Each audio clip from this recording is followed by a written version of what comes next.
There's a wide variety of ways to record podcasts. For this particular scenario, with you being in maybe an hour and a half class period or even a 3-day workshop, Scratch would be the easiest thing to use. You have a teacher create the account, the students get the code and log in, because it's going to save everything and it has an editor. Versus there are other ways to record, and you're free to record any way you want. You can record right into Anchor if you like. You can record into your phone's voice recorder. As long as you can get that file to where we can kind of maybe do some editing to it, that would be something that we want to eventually turn in, edited the way we want that audience to hear it.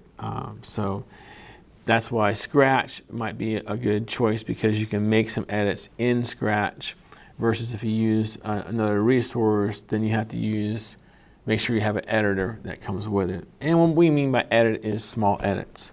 So you are in charge of editing too. So if you take the Scratch record, you'll see there's ways you can cut it and take out things that may not be content you want to have in your podcast, and then get it ready to where it's finalized, and then download it. You can also increase the volume in Scratch if needed. You don't have to, but if needed. And of course, you're making sure it gets published. So that way, you're working with Anchor. If you are going to use Anchor, the teacher needs to set that up. You can talk to the teacher about it, remind them, but really it's a teacher-only application.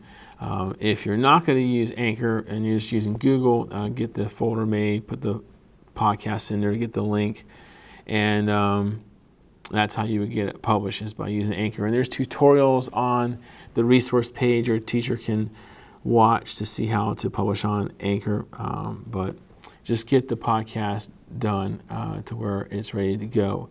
And we are going to talk a little bit about possibly creating bumpers. You don't have to have a bumper, but if you were going to have a bumper, let's say, and you want to have some music, well, as far as editing, what we would do is have the song ready and basically push play, let it start playing the intro. Hey, welcome to the Career Circle podcast. Today we're going to be talking about whatever it may be, and reduce the volume on this, fade it out, and do your musical intro that way as far as the edit.